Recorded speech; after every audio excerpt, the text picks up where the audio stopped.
Masih dari kota Semarang, komplotan pencuri kabel di proyek tambak lorok pembangkit listrik tenaga gas dan uap atau PLTGU berhasil dibekuk Polsek Kawasan Pelabuhan Tanjung Mas atau KPTS Semarang.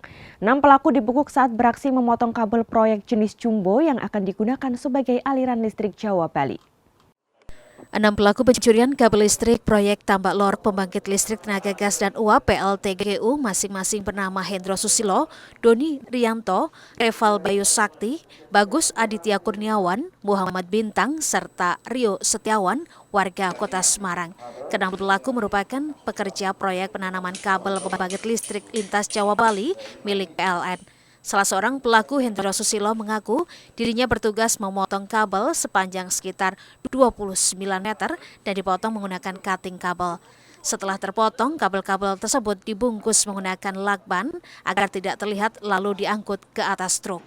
Saya memotong dan dua kabel dan bagus sebagai isolasi dan yang bagian lakban ya. Oh gitu. Ya, kamu yang motong lagi?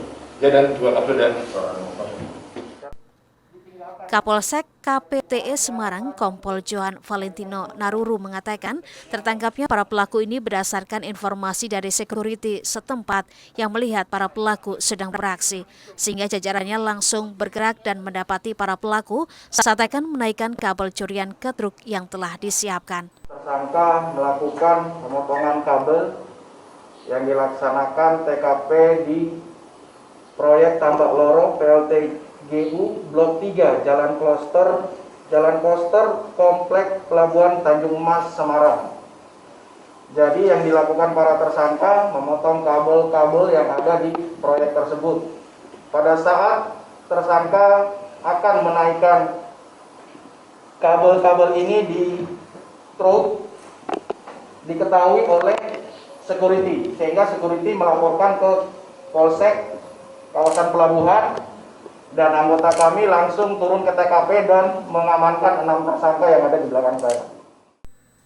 Petugas menyita kabel listrik sepanjang sekitar 28,5 meter yang sudah terpotong-potong, sebuah alat pemotong kabel dan truk bernomor polisi H1326KF yang digunakan untuk mengangkut hasil curian.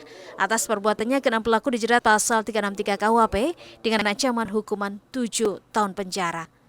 Prayoda Febrianto, Kompas TV, Semarang, Jawa Tengah.